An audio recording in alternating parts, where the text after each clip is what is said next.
Welcome back, Racing, to another lap around the track here on the Push the Pass podcast, where the engines are loud, the takes are bold, and the drama on the track is only half the story. I am your host, Derek Vance, and on tonight's episode, we are diving headfirst into the world of IndyCar, where precision meets chaos, strategy meets instinct, and every driver is one heartbeat away from rewriting the championship narrative. So whether you're tuning in from the grandstands, the couch, or somewhere stuck in traffic wishing you had Push to Pass, settle in, because the season is heating up, the rivalries are sharpening, and the storylines are coming at us faster than a qualifying lap at the Speedway. So buckle up and let's drop the green flag on today's show.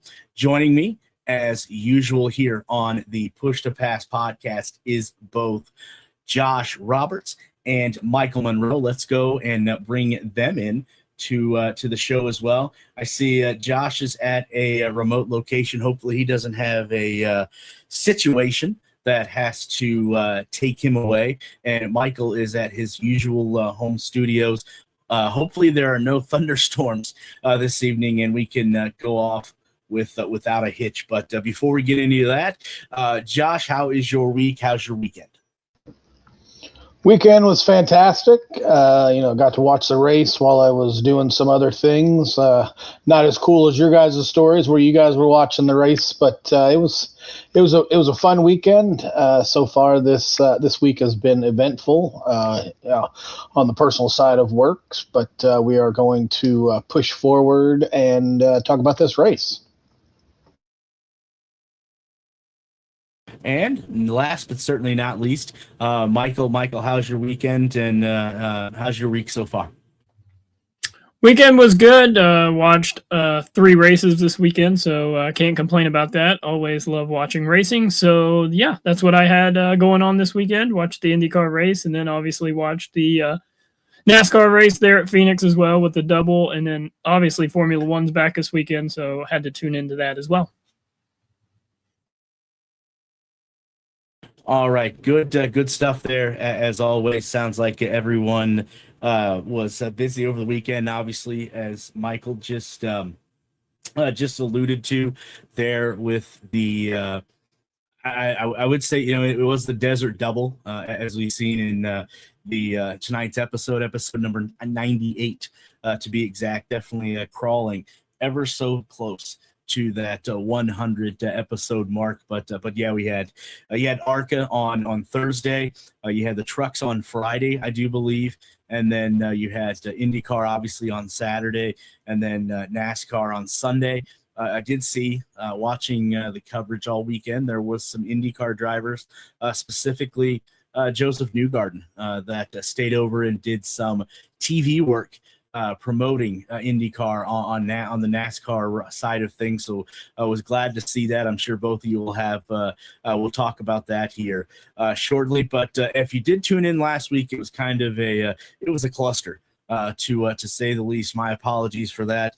I was able to get a new system set up this week. So yeah, you're lucky you get to see my smiling face again. Okay, maybe not so lucky, but be that as it may, we have changed the format around a little bit. I know we got into that a little bit last week, but we're going to get away from showing results, doing the takeaways from the race, standings, things of that nature, kind of spice things up a little bit, as we are in now season number 3 of the Push to Pass podcast. So let's get into, fellas, what we witnessed last week, the Good Ranchers 250 at the Phoenix Raceway. I know Michael earlier today sent me the discussion points that we've had this evening. So, Michael, I'll let you take those away.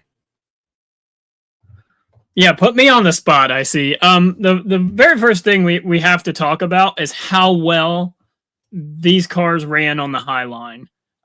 We've talked multiple times about how if we had, 2-lane ovals, it'd be great.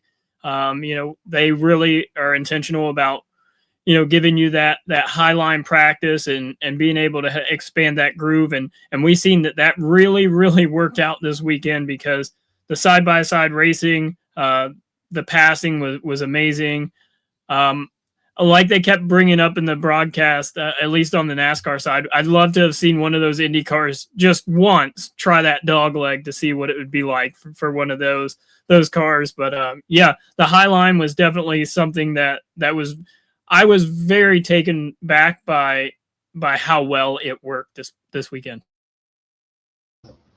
Definitely, yes. In those cars running that high line up there was pretty cool. It got one or two drivers into trouble. We'll talk about that here in a little bit. But overall, my thoughts on the race were just a fantastic race. I'm always a big proponent of more ovals. I'm getting better acquainted with street courses and road courses, but I'm always going to be a big sucker for a nice oval race. And when those cars came off the final turn to start the race, and you had cars diving low and going high, and I think at one particular point I may have seen a 4 wide. I mean, how many times do we get to see a 4 wide at a 1 mile track? It's pretty fun. So I had a great time watching the race. And I'm going to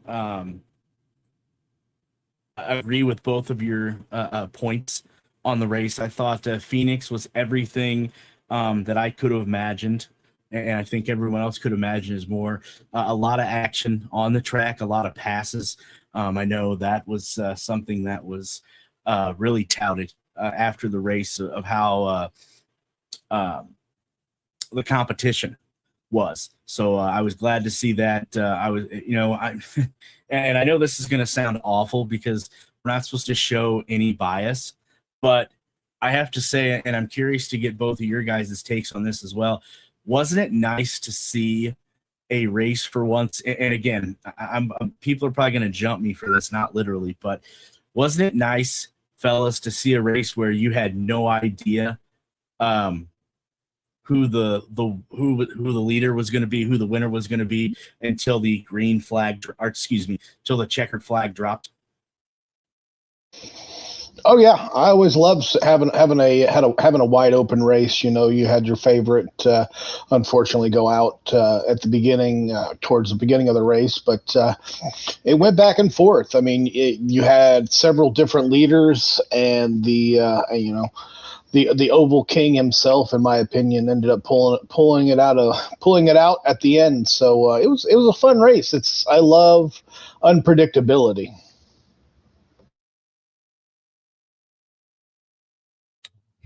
Yeah, Josh, totally agree with you. The predictability sometimes gets old. The follow the leader gets old. We kind of talked about that a little bit at St. Pete, but yeah, to see all the action on the racetrack and be able to look at all the different lines that were being ran and the different strategies going on, I know that was definitely something that caught my eye watching the race this weekend.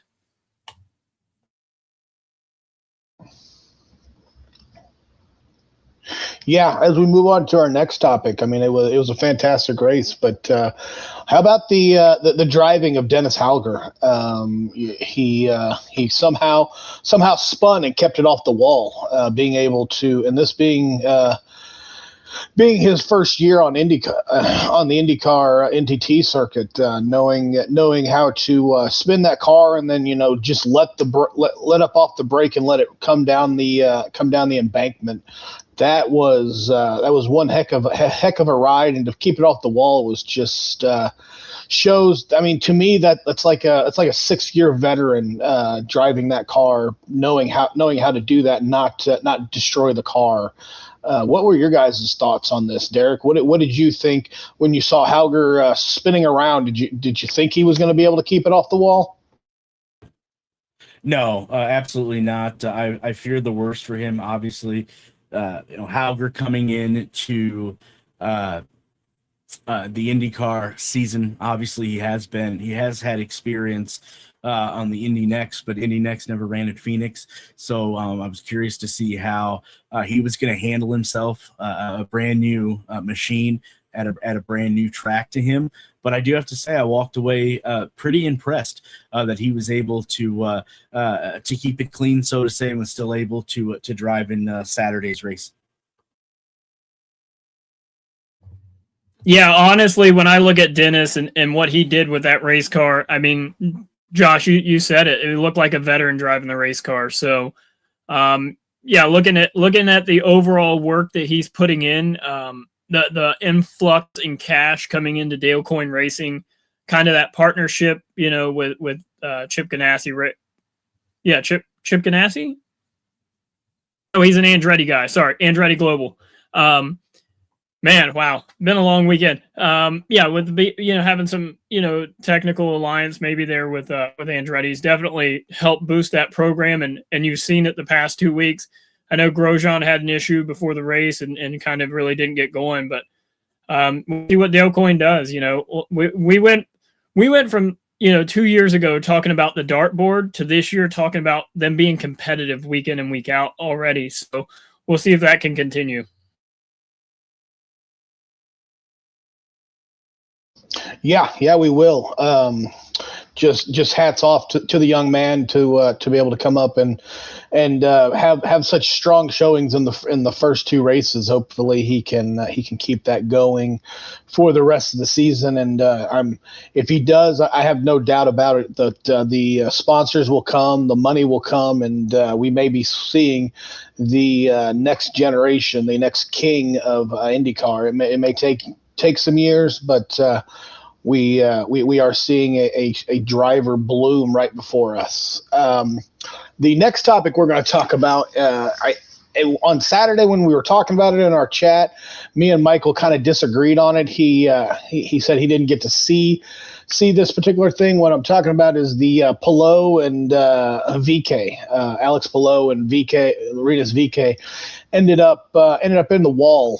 It was who was Palou blocking? Did he come up on VK? Should VK have backed off? I gave my thoughts were that VK should have seen that Palou was coming up. He had been coming up most of the time, coming off that turn towards the wall, and I blamed it on VK. But I know Michael said that he had his own thoughts that he thought that it was Alex's fault. But he did say he didn't exactly get to watch the thing because of where he was watching it. He didn't get to see the replay right away, but he's seen it now. And what are your thoughts on it? Is it still the same that it was Palou's fault that he came up on VK, or did you think VK should have backed out? Well, definitely a great topic. I know we were going back and forth via text on it, and yes, I wasn't able to listen to the broadcast while watching. I seen the replay kind of after the fact, and it was just a quick replay. So I come back and I watched it. This morning actually I watched it again. I watched it about 2 or 3 more times just to see what else I could see. And I'm going to put this blame. I've got it broke down into percentages. I'm putting about 50% on the spotter. I'm putting 30% on Palou, and I'm putting 20% on VK. And here's why I say this. Where the spotters stand is at Phoenix is right into turn 3. So where that accident happened is a very difficult spot for the spotters to see. At the same time, you could kind of see all the different lines that the drivers were taking, and VK was running high. Like that was the line that he was running consistently. So that's where the spotters have to be. Hey, the car behind you, he's been running more of a higher line. And even Alex Palou in his post race, at the infield care center, he kind of talked. He's like, I didn't even know he was out there. Well, coming from a 4-time champion, there's this little thing on the side of your car, and it's a mirror. You have to kind of look at it when you're drifting up. And the broadcast did a really good job of talking about kind of the normal key is to try to follow the car and kind of, get that draft. But at the same time, you have to use that mirror, and you have to look to see if anyone's out there. And that's where I do blame the spotter a little bit, for the simple fact that that's a line that VK was running, and he was out there. It's not like he was just out there. His left front tire hit Alex's right rear tire. So it's not like he was just there. I mean, he was a quarter away along the car. So it'll be interesting to hear Derek's take. Clearly, I've got a boo already for some reason. I'm not sure what that is. We'll have to hear what Derek has to say on this.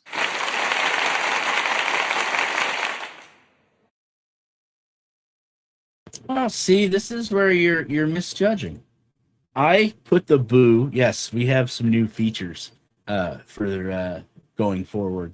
We didn't have these sound effects before, but the boo was the answer that Alex Palou gave that said, as you just eloquently pointed out, Michael, he's a 4-time champion, and his best answer is he didn't see him.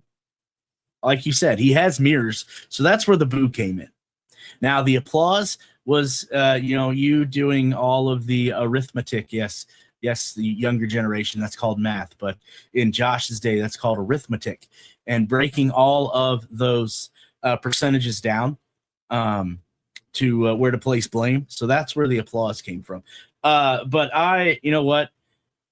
It was finally time. And again, I know this is going to sound bad, but Alex Palou finally got some bad racing luck.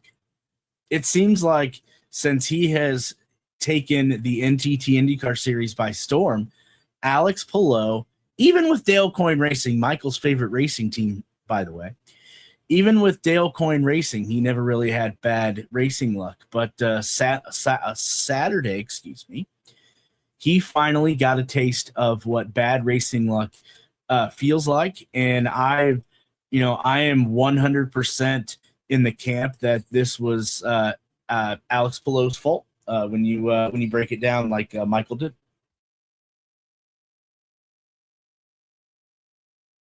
Yeah, boo on both of you. This is not Palou's fault. You know what? Boo me all you want.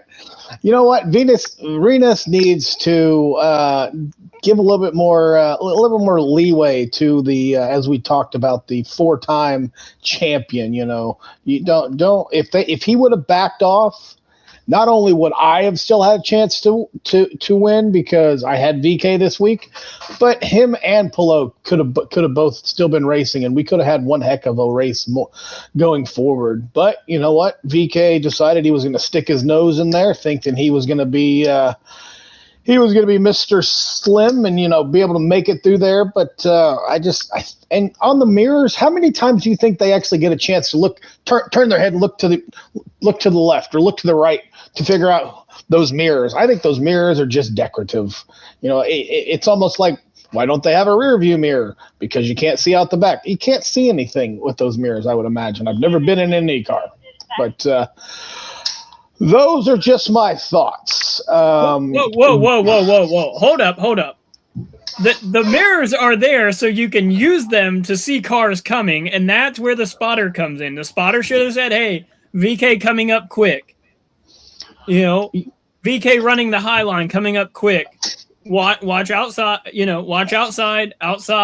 And part of it too is this is a new track and these cars are moving quick. So the spotter may have not even had time to key the mic. But at the same time, 50% blame has to go on the spotter immediately. When there's a crash like that, there has to be blame on the spotter, because the spotter should have clearly said, car outside. But or at least coming, looking outside. And then how often do they use their mirrors? Quite a bit. You would be amazed at how often they use their mirrors. And when we go to a race, we could even, do a poll. We could ask the drivers, hey, how often do you use those mirrors? Are they actually, usable? Those helmets are bulky as all get out to be able to turn their head. And how their heads are pretty much strapped in there. How are you going to turn your head as you're going 150, 200 miles an hour around a track? I doubt it. But we will on this coming May. We will talk to the drivers, take a poll, and when we take the poll, we will get back to this subject. But we've spent a lot of time on this one. Let's move on to our next topic. On the thing, on our thing. It says 26 and 21 collision. Whoa. So who's at fault here? What do you mean? Who's at fault in this collision? You know what? I'm going to leave that. Rasmussen or Power? I'm going to actually be honest. I did not see this. I apologize. There was I can't watch it all. Look, I will admit I was at part-time doing this. We had a scuffle break out at a church basketball thing, so I was doing that. I must have missed it. So I was going to defer to the two experts, Derek and Michael, on this one. Okay. So if you didn't see this one, if you were using, let's use your same knowledge or your same argument before, this would 100% be Rasmussen's fault if we use your logic, because Rasmussen was on the outside of Power. Power kind of moved up and put Rasmussen in the wall. My take on it is Power washed up and put Rasmussen in the wall. It's 100% Will Power's fault. He couldn't control the car and couldn't keep it down. So 100% definitely Will Power's fault. The same as it Alex Palou's fault.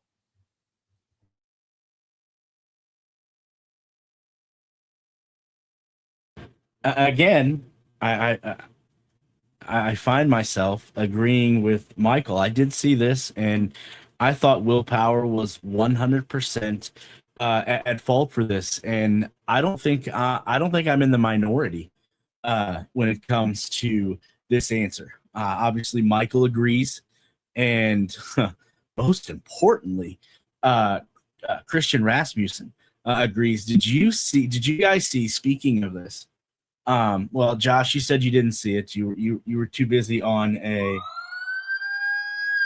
siren run. But did you see how absolutely, and this is probably going to be pointed at Michael, how absolutely dejected and pardon my French, pissed Christian Rasmussen was after the race when Fox interviewed him, Michael? Yeah, 100%. He has every right to be. He has the fastest car. Had the fastest car. And it wasn't by a little bit. It was by a lot. That ECR car, they had that thing dialed in and hooked up. And, yeah, fastest car on the racetrack, probably half the race. So, yeah, Rasmussen had every fiber in his body to be absolutely pissed. And I believe him and Will Power did talk after. I would have loved to have been a fly on the wall for that conversation, because it would have been very, very interesting. But for all my WWE fans out there, and Josh is going to get a good kick out of this. And if my wife goes back and listens to this, she'll be like, "You're a dork." But we definitely need to, get Denhausen out there, because he has cursed the 26 car this year, and we need that to be uncursed, because that car is cursed for some reason this year so far. Okay, while you two were discussing, I went on YouTube and looked it up. Rasmussen was at fault. I think it's Rasmussen's fault.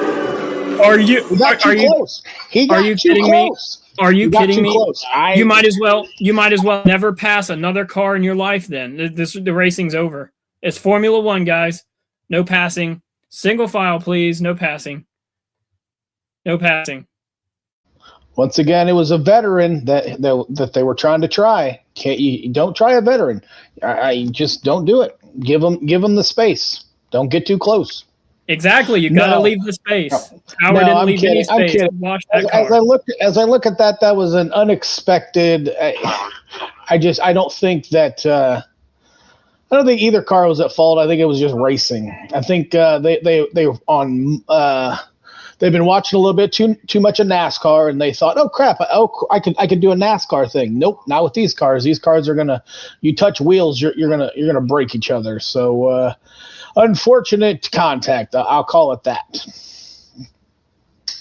All right, I'm disagreeing with Josh 100%. Will Power knew that Christian Rasmussen had the better car, as Michael just alluded to, and I'm 100% agreeing with that.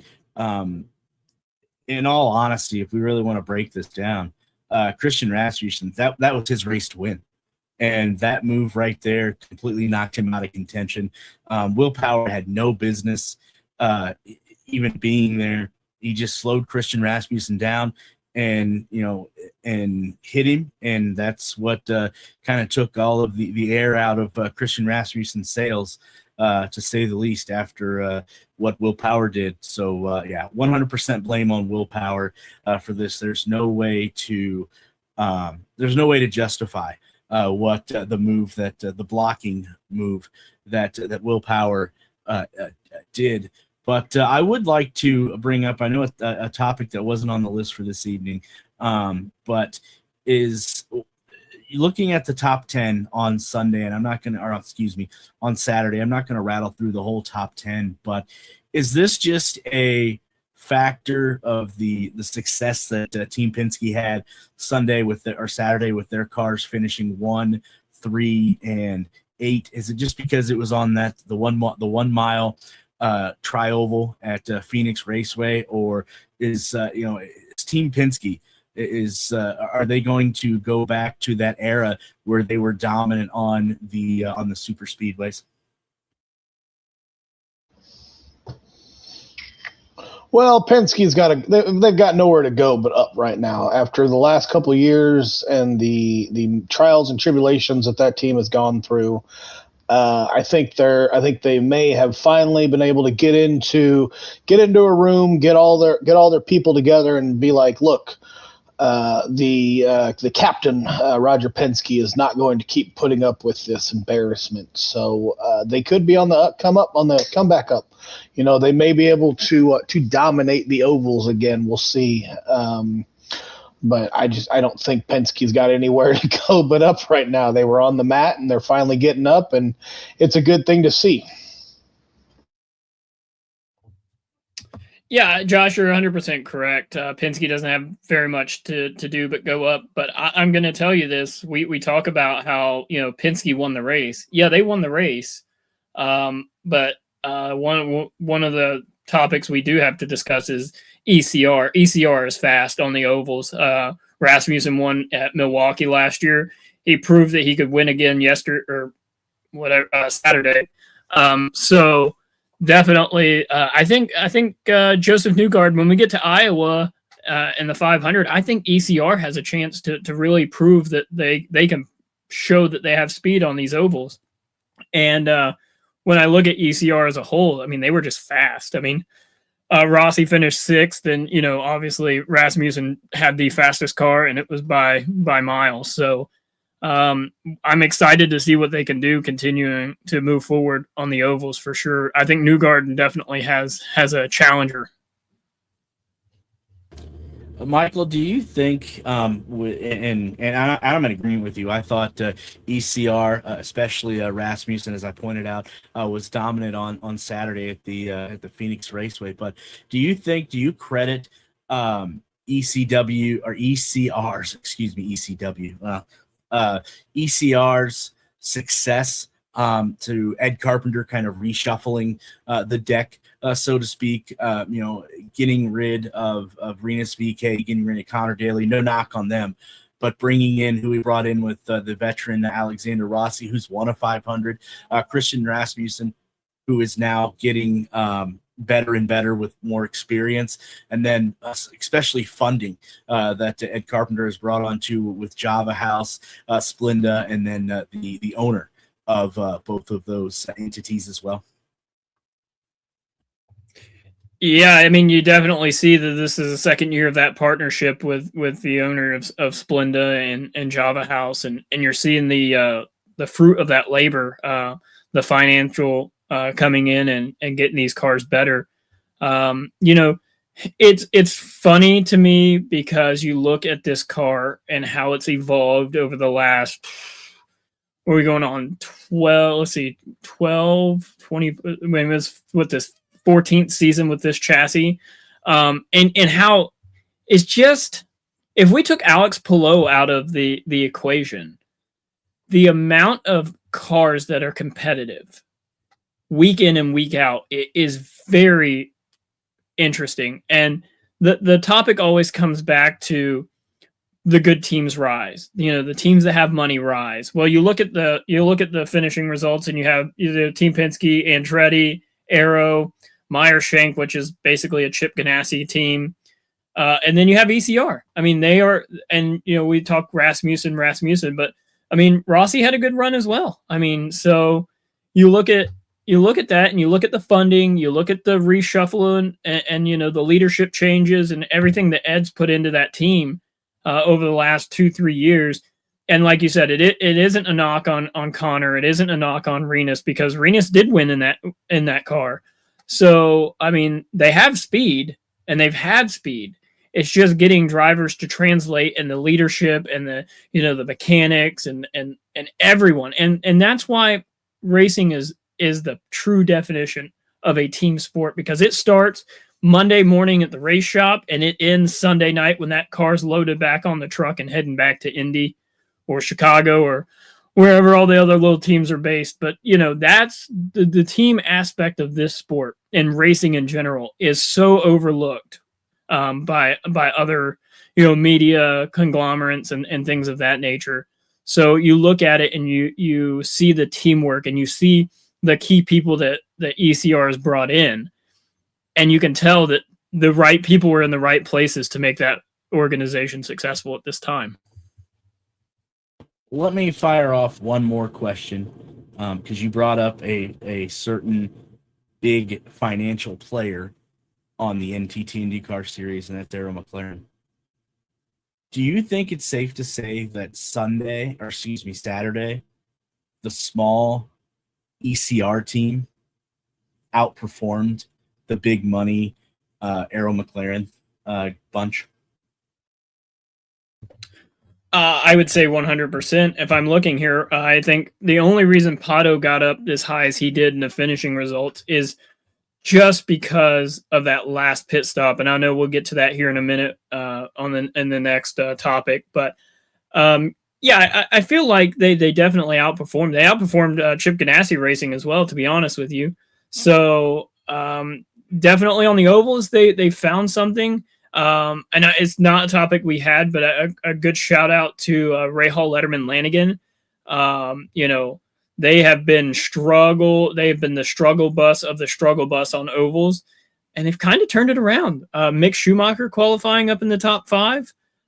You know, Rahal qualifying up there in the top 5 as well, and then he had a good run, finished 9th. So these smaller teams, and you look at the leadership change that Rahal Letterman Lanigan has had over the last 2 years as well. These little teams are starting to learn these cars, and they're starting to get better and better. And it's coming at the right time, but also the wrong time, because we're going to have a new chassis in a couple of years. So we'll see what happens, you know, as the rest of the season unfolds. But those two teams have a lot to you know, hold their head up high right now.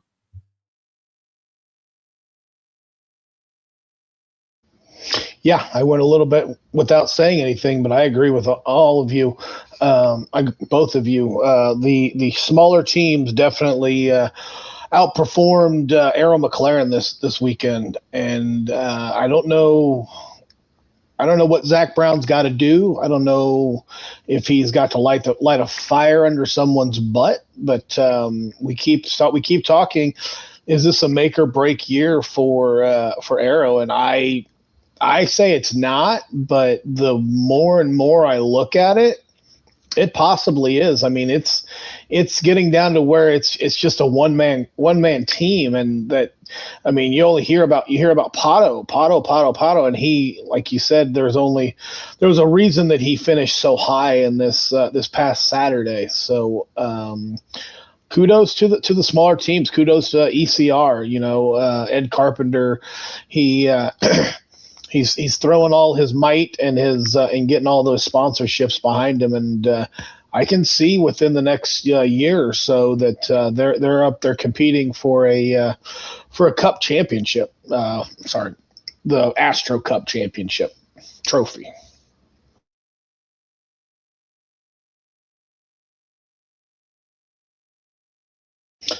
And then we're going to move on to our next topic, teammates touch, number 2 and number 12. I'm not exactly sure what this is. I'm going to throw this over to Michael. He was the one that made up the topic. What are we talking about on this? I'm not exactly sure. I forget. So basically what it was is Malukas and Newgarden were racing pretty tight there for a minute, and you can kind of tell that I feel like Joseph come down on Malukas just a little bit, and it was just enough to kind of make a little smoke. It wasn't anything too big, but my big topic here is, do we feel like, and I know the results kind of dictated a little bit, and you know, that final caution, and Newgarden come down pit road and Malukas didn't. Do we feel like Newgarden kind of feels threatened on the ovals by Malukas? I mean, we've seen Malukas have very good runs on the oval, and we're talking back to the Dale Coyne days, when Dale Coyne wasn't competitive at any other tracks, and Malukas was running really well with that team. Is Joseph Newgarden threatened by David Malukas? I think that is a very valid point that you bring up, Michael. I was having a conversation with somebody that does our picks, and I threw out to them, why don't you take David Malukas? He has had a history at tracks that are speedways, especially St. Louis came to mind, where he has had success even when he was with Michael's favorite team in Dale Coyne Racing. So, but yeah, I'm not shocked by this. It wouldn't surprise me if there is a little bit of maybe animosity, maybe a little bit, or Joseph is wondering if Malukas is going to steal the spotlight, especially on speedways. We'll have to see going forward. I've been curious to see during the debrief if that was brought up about the contact between the 2 and the 12, and what the captain, and that's not Derek Jeter, by the way, the captain had to say about that in post brief. No offense to David Malukas, he had a fantastic race. He was he was fast all weekend, but I don't think Joseph Newgarden's even thinking about Malukas right now. I think Joseph Newgarden is trying to get out of the funk that was last year. He's trying to drive. I think he's just focused on himself and not on anyone else. Yes, he may have saw that Malukas was fast, and it may have entered his mind a little bit, but I don't think it's bothering him. He is still a two-time Indy 500 champion. He is still the king of ovals, in my opinion, because he wins them so much. So no, in my opinion, I don't think that Newgarden is paying any attention to Malukas. I think it was just a dust up on the track, and I think Newgarden has his sights set on winning a championship this year and redeeming himself for that disastrous season that he had last year. Even though he did finish off the season on a strong note, I don't think that Malukas is even entering his mind right now.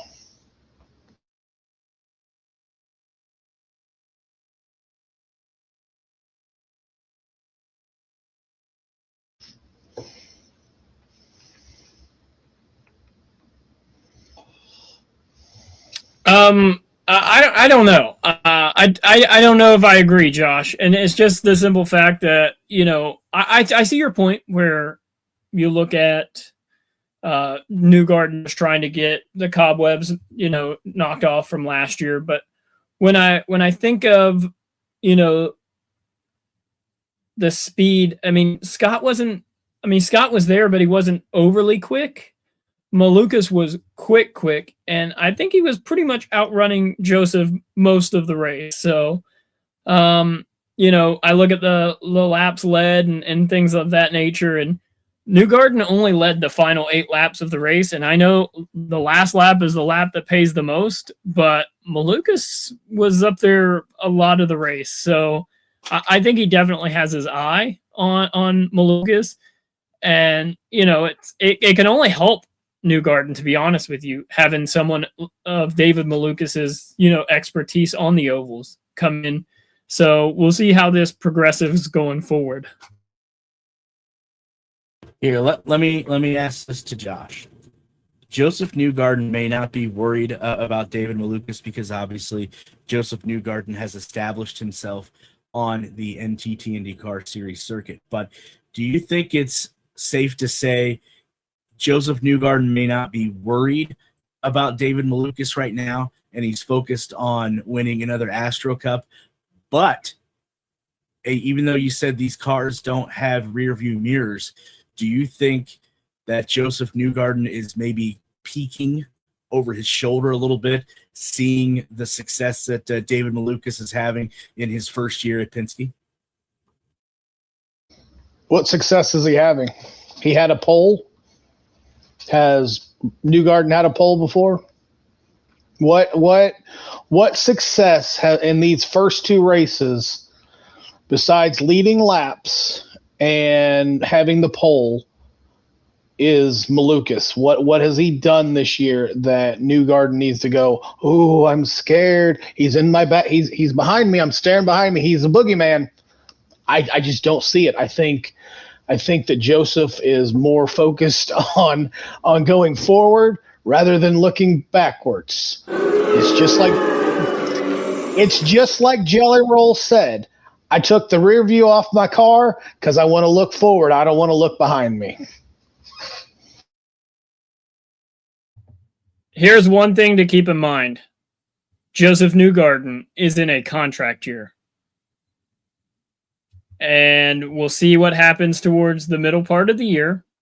Obviously, we know the success rate of drivers staying at Penske towards the end of their career. And I'm not saying Joseph's near the end of his career, but we've seen Penske, do that to some drivers. So we'll see. There's a lot to look at from that aspect as well. Is Joseph pushing a little bit harder because he knows it's a contract year, trying to get as many wins as possible to make it more lucrative for him? Or is it, just racing hard and moving on? I think he's just racing hard and moving on. If anyone in the series doesn't have to worry about a contract, because if Penske doesn't pick him up, every other team on the circuit would be drooling to bring him on. They would probably knock one of their drivers out to get Joseph to come be in their stable of drivers. So I think he's just focused on, like I said, getting the taste of of last year out of his mouth and moving forward, and he wants that Astro Cup. Just my opinion.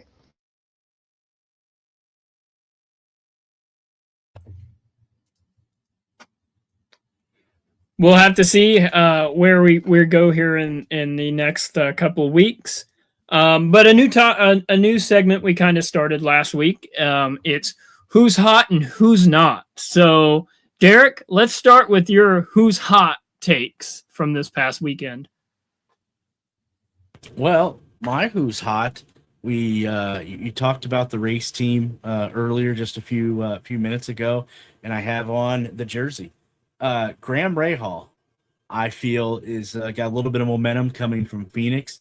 Obviously, we'll get into it here shortly, but he got me on the board this week with our picks. But Graham Rahal, I think, has got a little bit of momentum, and who's hot going into the Grand Prix of Arlington this weekend.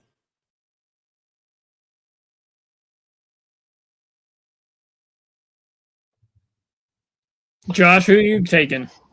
My who's hot is this is after everything that I just said about him. This is going to sound really weird.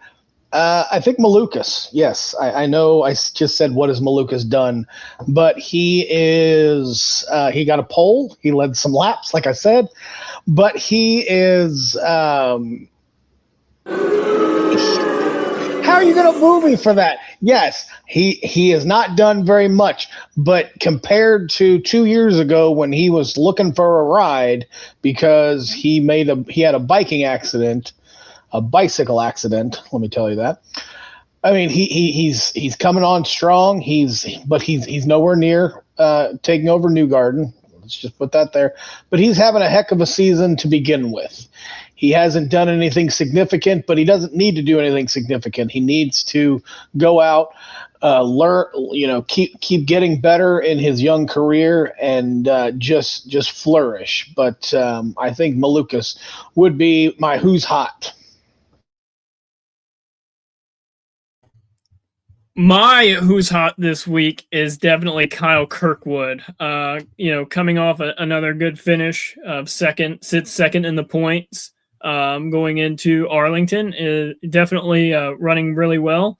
So we'll have to see. That's that Andretti car, the Andretti Global car. And Ericsson did really well last week, and we'll just have to see if they can continue that speed. Power has speed if he can just keep the car from not hitting the wall.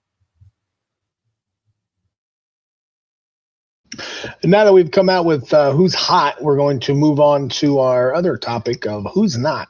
Who, in your guys' opinion, Michael, we'll go with you first. Who's not having a fantastic year?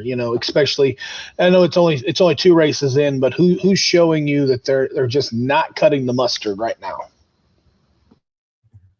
now? So not to beat a dead horse, but it's definitely 100% Nolan Siegel. My goodness, what is going on? Is it him, the driver, or is it the team? Is it the engineering? Is something not clicking there? Because, he finished, I'm looking here, he finished 20th, 3 laps down to, and he's behind, Colette, who's a rookie, Mick Schumacher, who's a rookie, Christian Rasmussen and Will Power, who hit the wall. I don't know. He's consistently running in the 20s, and I just don't see it. I don't know how it's going to end. Right now, the writing on the wall is who's going to be in that car next year, because if you're looking at it right now, it's not Nolan Siegel.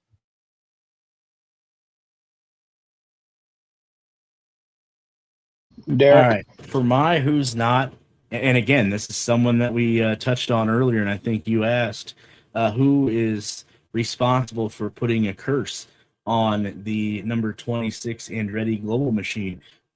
Will Power.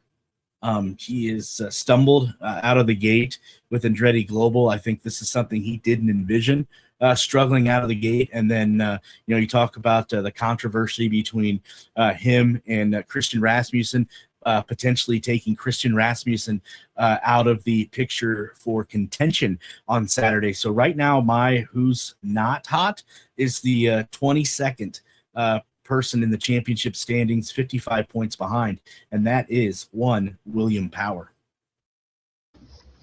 Mine's going to be an interesting one too, you guys. It's Alex Palou. This weekend, he was not hot. He qualified. He didn't qualify as well as I expected him to. He got up there through the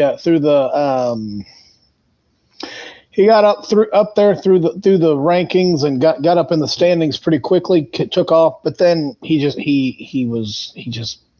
someone poured a bucket of cold water on him, and he had his poorest finish I think I've ever seen him have. So this weekend's who's not was what not hot was one Alex Palou, the Spaniard, and we don't usually get to say anything bad about him.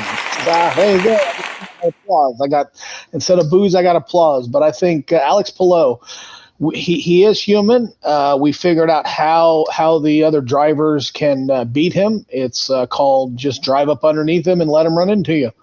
So, or drive to the side or underneath or whatever.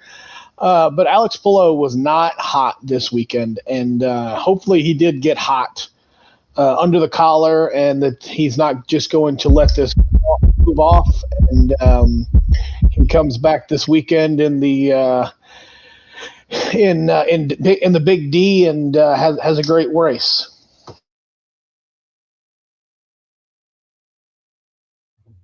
I want your guys' opinions on Nolan Siegel, because, I mean, am I just overreacting? I maybe I am, but I don't know. I just don't.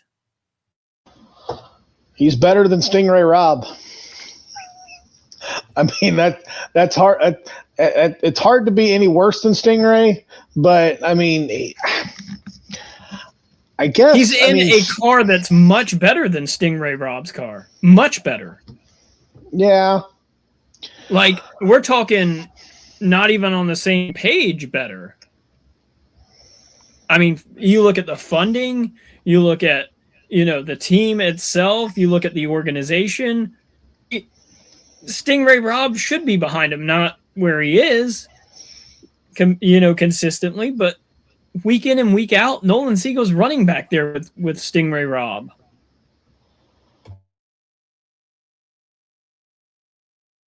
All right.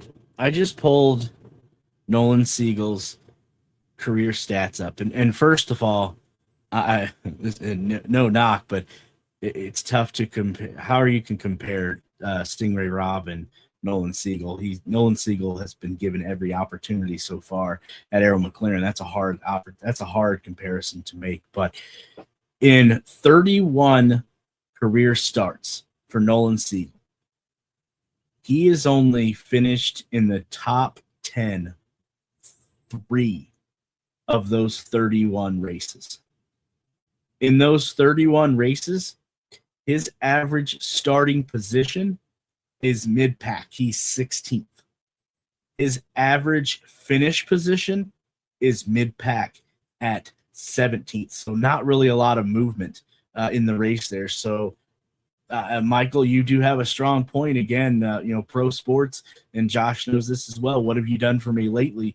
And you look at it right now, Nolan Siegel's his driving seat there at Arrow McLaren has got to be it's got to be getting lukewarm. Let's say right now it's not warm, but it's got to be getting lukewarm. And I would imagine Zach Brown is got to be getting the frustration maybe starting to set in just a tad with the way Nolan Siegel is driving that number 6 machine over at Arrow McLaren. And I'm going to give a shout out to Josh. I love the Denny Vance reference there, cutting the mustard. Definitely like that.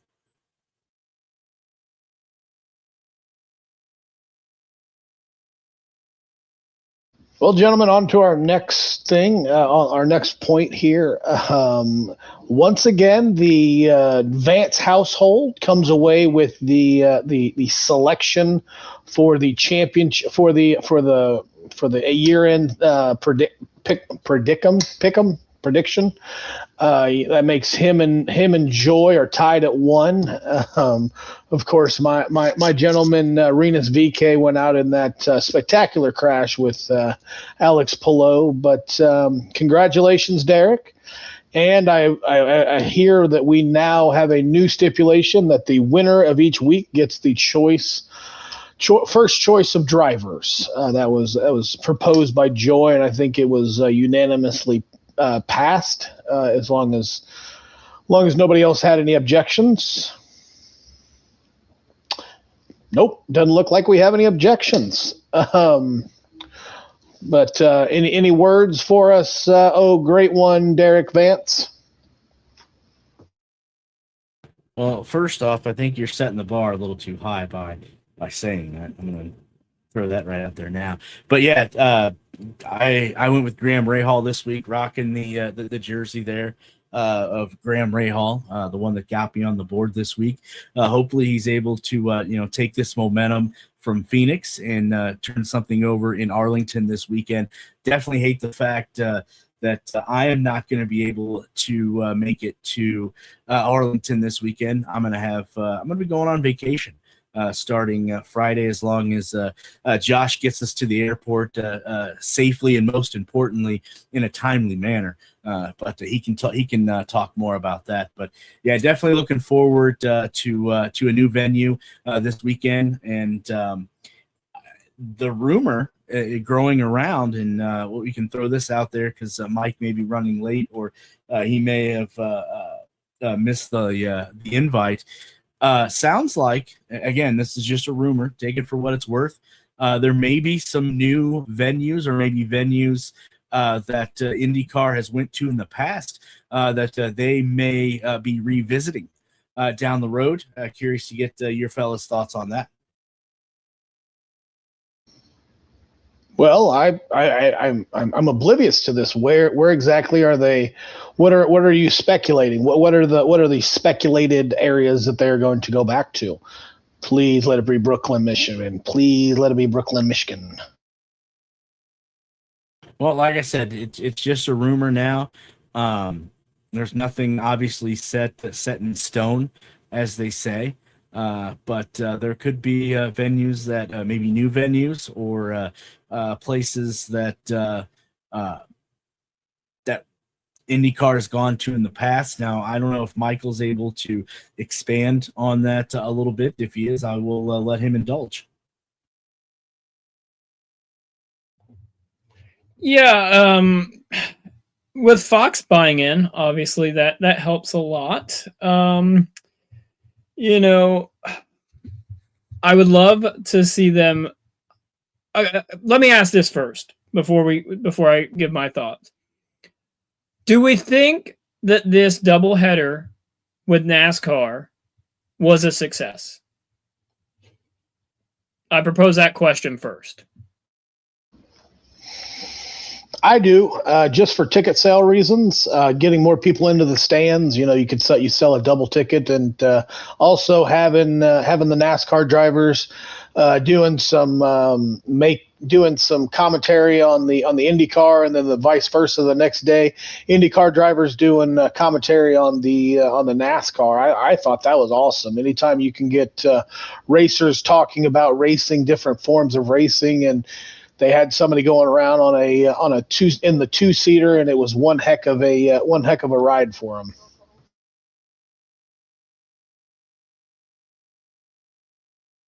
To your question, Michael, I think this is a great success. As I opened up in the show, I loved that Joseph Newgarden, the winner of Saturday's race, stuck around for the Fox broadcast. Kind of did a couple cameos for not only IndyCar but NASCAR as well. And I think doing these type of desert doubles is what it was named. I wonder if this opens the door now for more drivers in NASCAR to try to do the double challenge, as Kyle Larson has tried the last couple of years, and there's been a handful of NASCAR drivers that have tried it as well. Tony Stewart comes to mind, Michael Andretti. So I wonder if this piques some of those NASCAR guys' interests of doing the Memorial Day double, the 500 and the Coca-Cola 600 the same night. I agree with both of you. I think it was a great success for both series, to be honest with you. It got eyes on NASCAR, got eyes on IndyCar.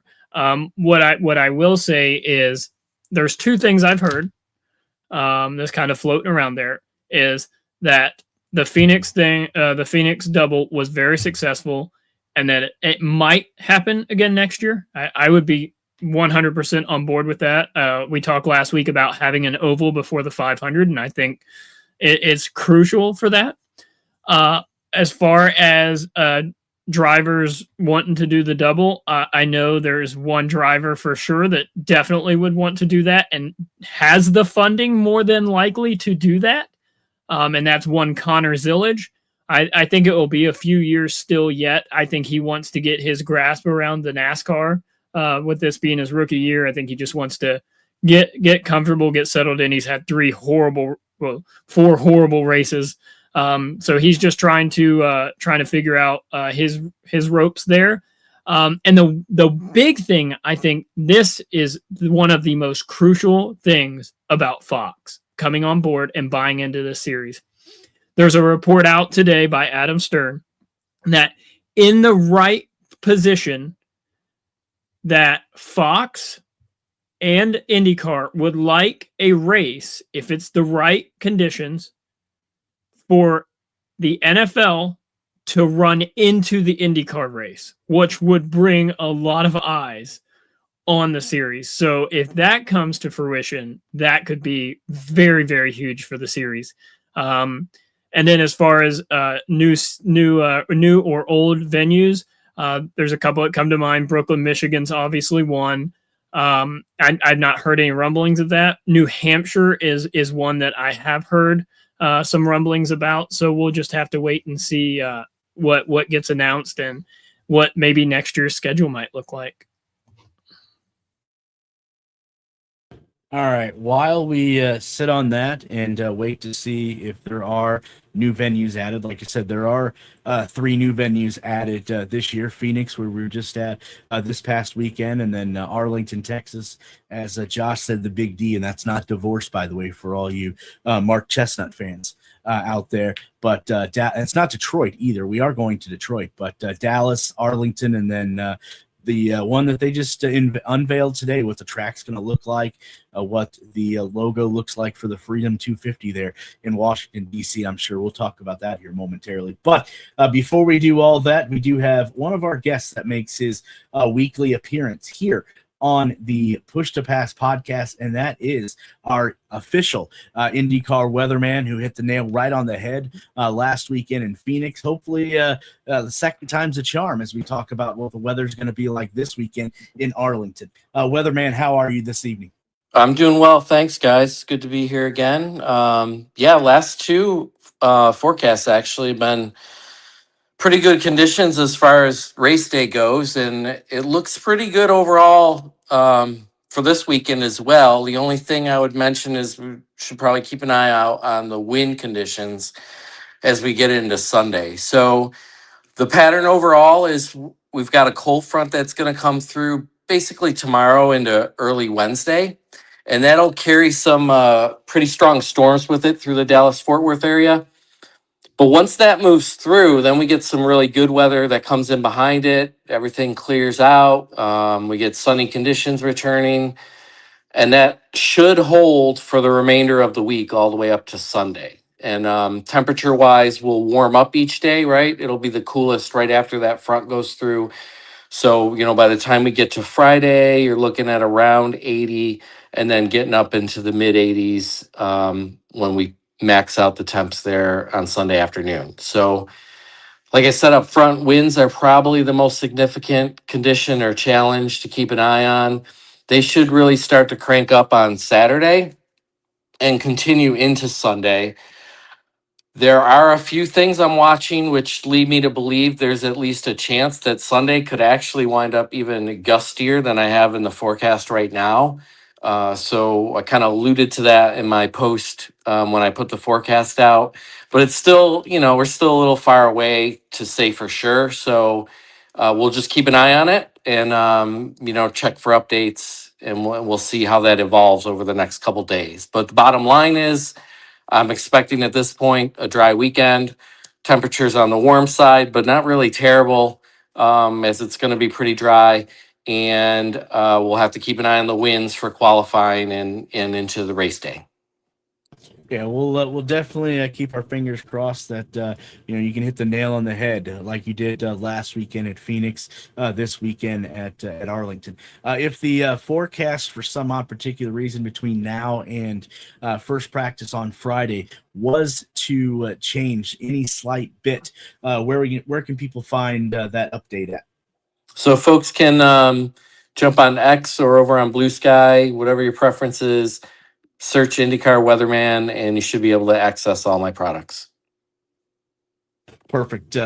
Thanks as always, Weatherman. Like I said, one of the most trusted names in weather, not CNN and news, but in weather. Huge thank you for stepping on, and we'll talk to you again next week. Yep. Appreciate it, guys. Have a great night.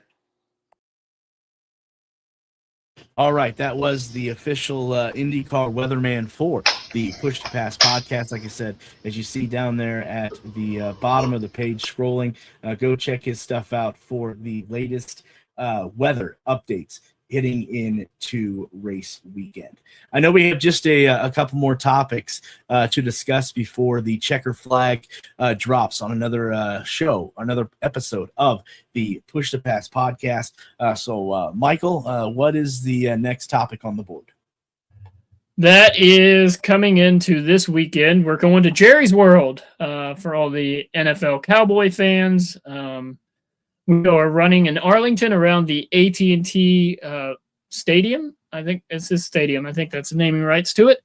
And I'm getting confirmation from Derek that is right. So we are racing around that stadium, and it's going to be a lot to digest. Practice will definitely be one to watch to see who's fast, who's not, and to see how qualifying will run, and just to get a good visual layout of the track. Yeah. Going around that stadium, and surprisingly, this will not be the first NFL stadium they've ever driven around. They drove around Nissan Stadium in Tennessee, Nashville, but this will be an interesting race. You're going to have a lot of they do things bigger in Texas. Everything's bigger in Texas. You got that logo up there in the top corner. This is going to be an interesting race. And when they announced that it was going to be going around Jerry's World, I was very interested. Just the fact that Jerry would let race cars go around his stadium, because he does own that stadium. He financed it. He bought it. He paid for it. So I do have one thing. I think we should have a drinking game. Every time they either show Jerry Jones or a Dallas Cowboy cheerleader, because I guarantee you Jerry will be pimping those Dallas Cowboy cheerleaders out so he can get that star as many times as he can on national television. Every time we see this, they show a cheerleader, take a drink. Wait a minute. Are you trying to tell me that Jerry Jones is a certified pimp? Is that what you just said? No, he's not a pimp. I guess I shouldn't have used that word. I apologize if I offended anyone. He is going to have the Dallas Cowboy cheerleaders out there with the stars all over their uniform as much as he can, because he loves to see the stars out there, the Dallas Cowboy star on national television, any way he can get it out there. So really what you meant to say, and I know this is probably going to hurt Michael's feelings, because he is a favorite interest in America's team, but Jerry Jones is going to be out there to serve his own self-interests. Is that what you're trying to say, Josh? Wholeheartedly, yes. He loves seeing himself or his Dallas star on national television. Yeah, the guy has a big ego, and he's got to stroke it from time to time. So yes, he'll definitely have. There'll definitely be a Dallas Cowboys presence at the racetrack, I'm sure. We'll just have to wait and see. Derek, do you still have that image of the racetrack, or did we lose that? We may have lost that. Oh, nope. I'm getting the signal that we are going to have that graphic back up on the screen momentarily. All right. Wow, that is a interesting race track. Lot of high speed areas. So, there's one thing that we haven't talked a lot about this year. And it was something that was real crucial the past couple of years that we've talked about, and that is the hybrid deployment. I think that could become pretty crucial with the amount of straights that that we have going on here. So your thoughts on the hybrid deployment situation and then the track layout? Well, if we're going to talk hybrid deployment, who have we've learned since the hybrid system has been integrated back at Mid-Ohio? Who has had the most success running that hybrid system, learning it front to back, left to right? Sorry to upset you, Josh, but it's going to be Alex Pillow. Oh, I like Alex Pillow. I want him to do well. I want him to do things that will get him into F1, and I could have a driver that I can root for in F1. When you bring up the hybrid, I mean, they don't really talk about it. They talked about it for so long, like it was this new big invention that they were putting on their cars, and we don't hear about the hybrid system anymore. I don't know if it's just because they've taken a poll and found out that no one cares about the hybrid system, but it could bring be a big factor in this race. You are correct. How big of a factor it could be, no one can really tell. But maybe they'll bring more of hybrid theory up onto the stage and onto the race platform this year. Well, you're talking hybrid theory. Should we play some Linkin Park? Because that's where my mind went just then. We don't own the copyrights to that, sir. We don't own the copyrights. Okay, fine, fair enough. But yeah, I think you're right. They haven't talked a lot about the hybrid. But we have noticed and we've learned over the past year and a half, 2 years, that Honda definitely seems to have the edge on the hybrid. And I can contest with my Honda that the hybrid system is pretty good. So we'll just have to wait and see if that's talked about a little bit more with being a new venue with those long straights. All right. Is there anything else that we have left on the board to discuss here before we drop the checkered flag on another episode of the Push to Pass podcast?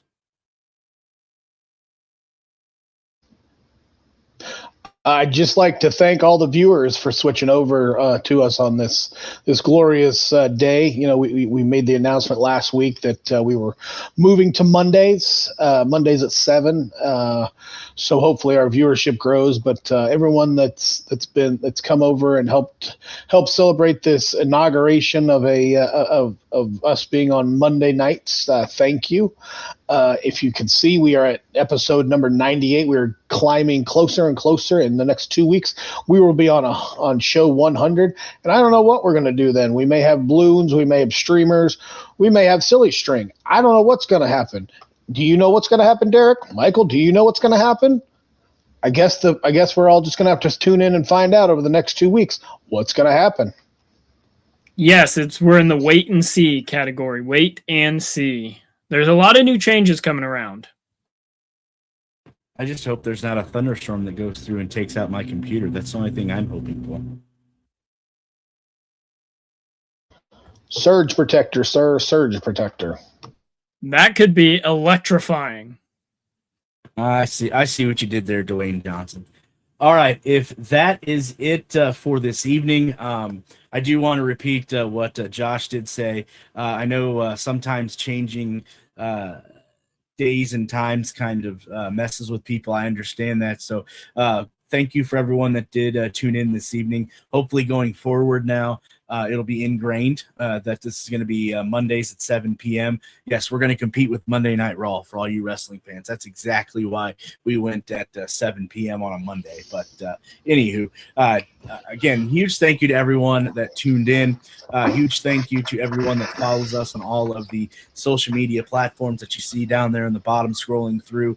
Huge thank you to the weatherman, all the research that he does before coming on a week-on, week-off basis. And last but certainly not least, a huge thank you both to Josh and Michael for your time that you've invested in this and helping this grow to, like we said, who knows what it'll be week to week, but definitely love the new setup we got going on here, the new platform. Hopefully everyone else buys into it as well.